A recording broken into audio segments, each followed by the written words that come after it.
You've probably been told your whole life that anything made of mud stuck to your wall is a reason to grab a broom and destroy it on sight.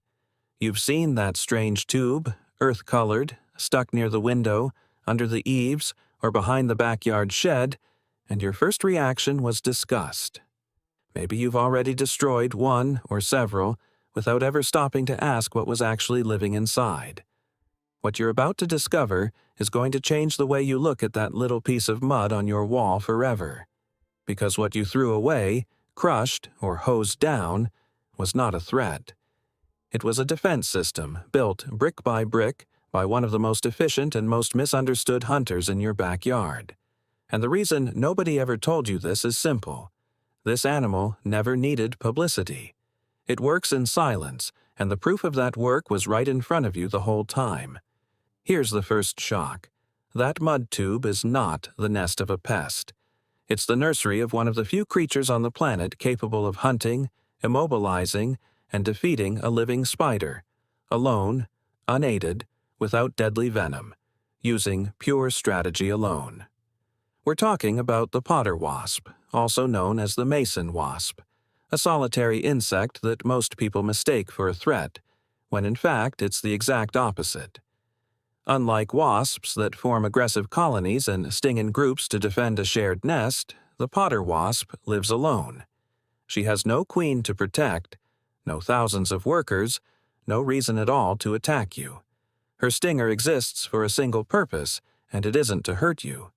It's to paralyze specific prey, with a surgical precision that science is still working to fully understand.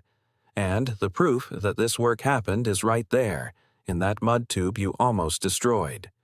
Every cell of that tube is a temporary tomb, carefully stocked with living but paralyzed food, meant to feed a larva that hasn't even hatched yet.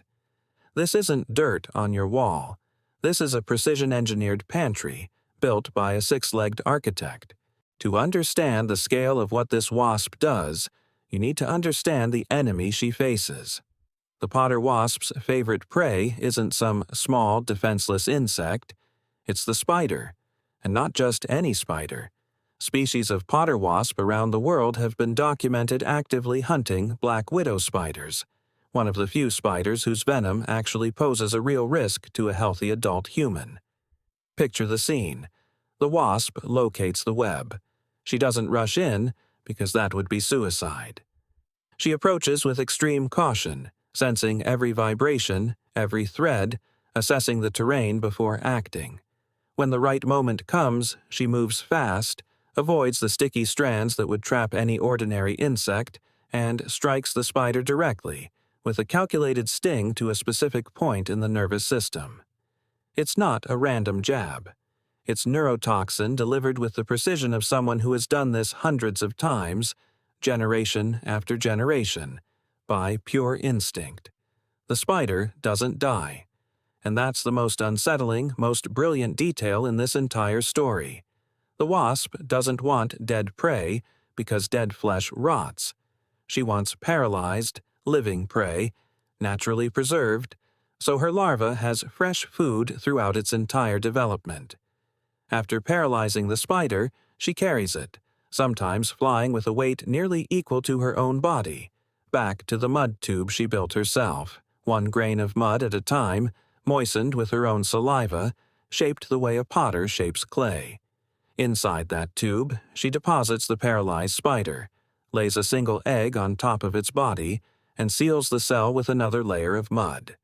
Then she repeats the process, cell after cell, until the entire tube becomes an assembly line of survival.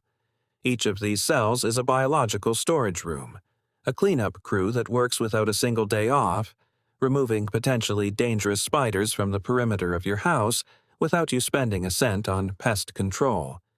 An invisible bodyguard patrolling the space between your window and the garden, silently, every single day, never charging a fee for it. Now imagine the opposite.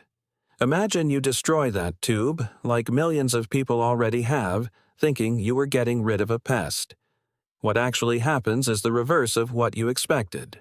Without the potter wasp patrolling the area around your home, the local spider population, including species you really don't want near your family, loses that natural control.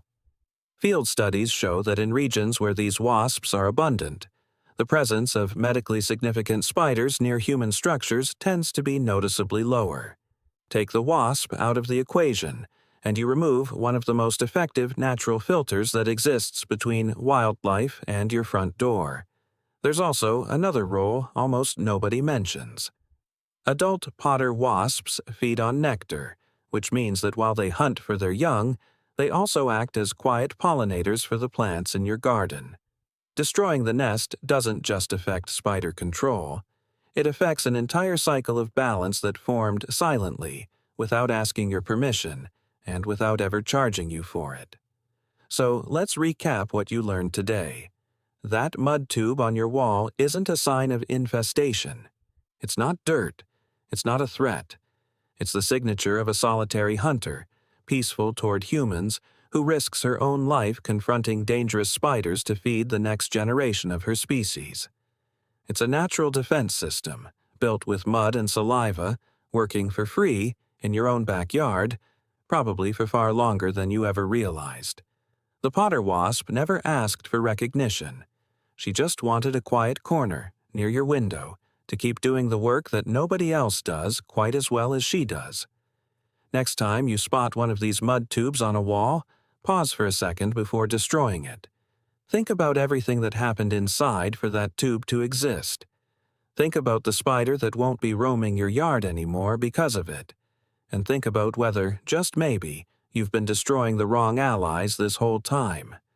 If this mystery opened your mind to the hidden world living in the smallest details of your own home, hit like, subscribe to the channel, and stick around. Because the next secret nature has been hiding right under your nose might be even closer than you think.